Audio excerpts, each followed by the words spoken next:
Bonjour à tous. Les animaux ne peuvent eux-mêmes fabriquer leur propre substance, mais alors, comment cela se passe-t-il? Et puis, comment fabriquent-ils leur propre énergie? Cette vidéo est donc consacrée à la nutrition, mais aussi à la respiration cellulaire.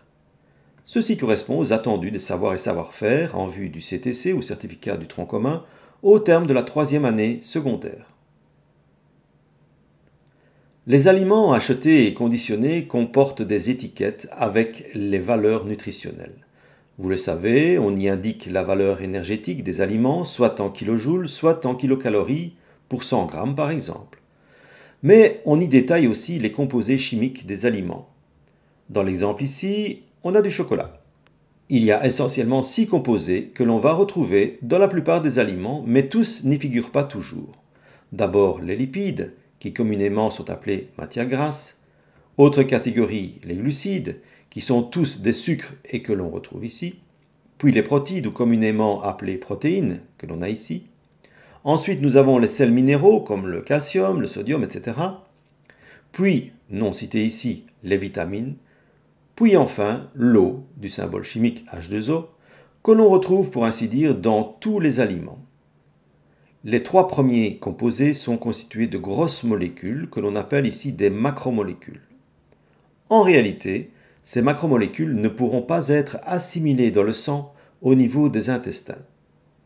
Elles sont trop grosses pour pouvoir passer la paroi de l'intestin grêle et passer dans le sang. Elles doivent donc être décomposées, coupées si vous voulez, en plus petits morceaux, ce qui sera possible par la décomposition mécanique et chimique tout le long du tube digestif. Par contre, les sels minéraux, vitamines et l'eau sont constitués de molécules déjà beaucoup plus petites ou micromolécules, qui elles pourront passer dans le sang sans qu'il y ait une décomposition préalable dans le tube digestif. Mais comment se passe cette décomposition? Vous savez que les aliments sont soumis à des substances appelées sucs digestifs, à différents niveaux du tube digestif. Prenons l'exemple d'un glucide bien connu, l'amidon, qui est contenu dans le riz, les pommes de terre, le maïs, ainsi de suite. Représentons l'amidon en tant que macromolécule. Nous n'en voyons qu'une partie ici, car cette molécule est bien plus grande encore. En fait, dans la salive, déjà, il y a ce qu'on appelle un enzyme, l'amylase, qui est une substance qui facilite la décomposition de l'amidon en molécules plus petites, qui dans ce cas-ci seront des molécules de glucose. Eh bien, c'est comme si cette enzyme facilite le découpage de cette macromolécule en autant de micromolécules de glucose, comme ici, où vous voyez que l'on obtient cette molécule de glucose justement. La voici ici représentée en format 3D. Plus tard, tu verras qu'elle est constituée ou composée de carbone, d'oxygène et d'hydrogène et que sa formule chimique est C6H12O6. Cette molécule est donc composée de 6 atomes de carbone, 12 atomes d'hydrogène et 6 atomes d'oxygène. Eh bien, c'est la même chose pour les autres macromolécules. On vient de le dire, les glucides sont alors transformés en glucose. Les lipides, eux, seront transformés en plus petites molécules comme les acides gras, et les protides ou protéines en acides aminés, toujours sous l'action des enzymes. Les enzymes sont en fait des catalyseurs ou facilitateurs de réactions chimiques et dans ces cas-ci, pour décomposer de grosses molécules nutritives. Et donc au final, on obtient de petites molécules, voici celles issues des macromolécules, puis celles qui n'étaient pas nécessaires de décomposer. Ces 6 catégories représentent des nutriments qui passeront dans le sang et seront donc utiles au fonctionnement de nos organes. Si l'on devait expérimenter ce que l'on vient de dire, il suffit de mettre un morceau de viande dans une éprouvette, en présence de suc gastrique, et à une température maintenue à 37 degrés Celsius. On verra que ce morceau de viande est complètement décomposé en 24 heures. Puis, voici une liste non limitée des enzymes présents dans les sucs digestifs. Nous y rappelons en même temps les organes, les sucs digestifs et les molécules concernées. Vous pouvez mettre la vidéo sur pause pour en prendre connaissance. Maintenant, il est temps de rappeler, grâce à cette planche, l'appareil digestif de l'homme et les transformations mécaniques et chimiques qui s'y opèrent. Pour cela, je t'invite à revoir la vidéo sur la fiche d'information ci-dessus. tu y reverras la transformation des aliments en nutriments au cours de la digestion, mais aussi l'absorption intestinale et l'assimilation des nutriments par l'organisme. C'est aussi l'occasion de rappeler par cette autre planche que le sang s'enrichit également d'oxygène en plus des nutriments. Cela se passe au niveau des poumons et plus précisément au niveau des alvéoles pulmonaires. C'est au même endroit que sont évacués la vapeur d'eau et le dioxyde de carbone qui sont des déchets gazeux provenant des organes. Et puis aussi cette importante planche qui rappelle à quel point notre système circulatoire, et en particulier le sang, est important pour distribuer l'oxygène et les nutriments au niveau de tous les organes, mais également pour reprendre et faire évacuer tous les déchets. L'oxygène et les nutriments sont nécessaires pour la fabrication de l'énergie au niveau des organes. Si vous mettez la vidéo sur pause, vous constaterez que 4 systèmes sont concernés par toute cette mécanique, si on peut dire. Ces 4 systèmes sont comme interconnectés.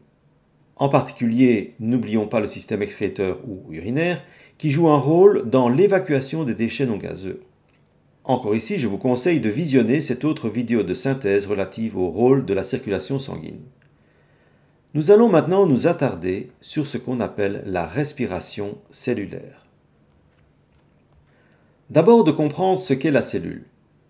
Le schéma ici qui démarre en bas de l'appareil urinaire, c'est un exemple, montre qu'un appareil ou système est composé de différents organes. Ici, on prend l'exemple du rein. L'organe est lui-même constitué de tissus, et les tissus sont eux-mêmes composés de cellules.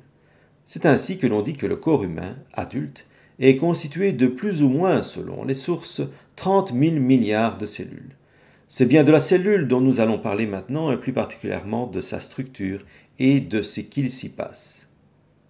Voici, vu au microscope, un morceau de peau, regardez en particulier l'échelle d'observation, ceci représente 100 micromètres, soit un dixième de millimètre, même pas visible à l'œil nu.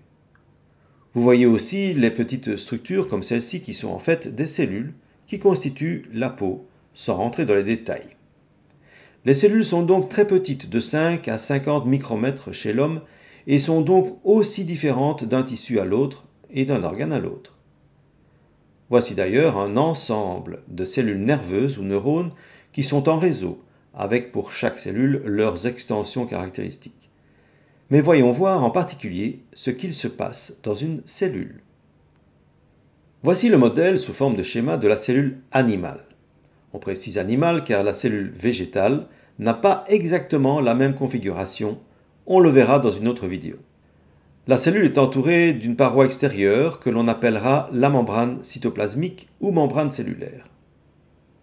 À l'intérieur, on y trouve un liquide qui compose le cytoplasme et on trouve aussi ce que l'on appelle le noyau qui contient d'ailleurs la carte d'identité, donc les gènes, de l'être vivant en question.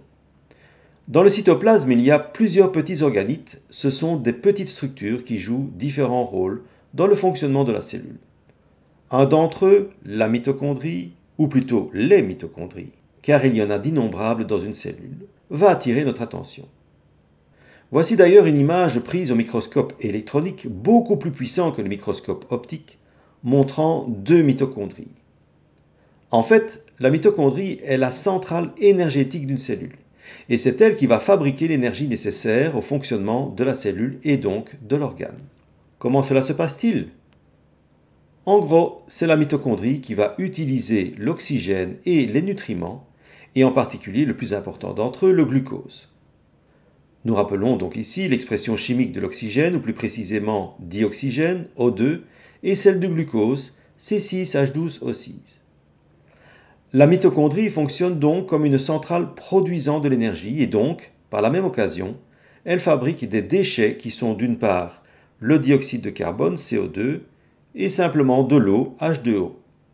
Ce sont d'ailleurs ces déchets qui devront être évacués via le sang. Cette réaction chimique au sein de la mitochondrie permet de fabriquer de l'énergie.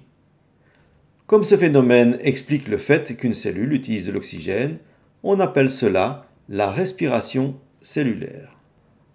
Comme on fait de la chimie en troisième, autant indiquer l'équation bilan de la respiration cellulaire qui est 6O2 plus C6H12O6 donne 6CO2 plus 6H2O plus énergie. ce qui veut dire qu'une molécule de glucose réagit avec 6 molécules de dioxygène pour donner 6 molécules de dioxyde de carbone, 6 molécules d'eau et donc aussi de l'énergie. Cette énergie, vous le verrez plus tard, est une énergie sous forme de molécules, elle est donc chimique. On aime très souvent faire le parallèle avec la combustion. Car en effet, quand on brûle du bois, qui est un combustible, on utilise l'oxygène, qui est le comburant. Dans le phénomène de la respiration cellulaire, c'est bien le glucose qui est le combustible. Nous avons parlé des animaux tout au long de cette vidéo. Ils sont hétérotrophes, c'est-à-dire qu'ils doivent eux-mêmes trouver les nutriments dont on vient de parler, les glucides, les protides et les lipides, car ils sont incapables de les fabriquer eux-mêmes. Ils sont par exemple nécessaires pour pouvoir fabriquer leur propre énergie. On dit donc des hétérotrophes comme les animaux, d'ailleurs, qu'ils se nourrissent de substances organiques et qu'ils ne peuvent effectuer eux-mêmes la fabrication des éléments chimiques qui les constituent. A l'inverse, les autotrophes, comme les plantes, sont, elles, capables de fabriquer leurs propres substances à partir de minéraux. Et j'aurai le plaisir de vous en parler dans une autre vidéo. À très bientôt!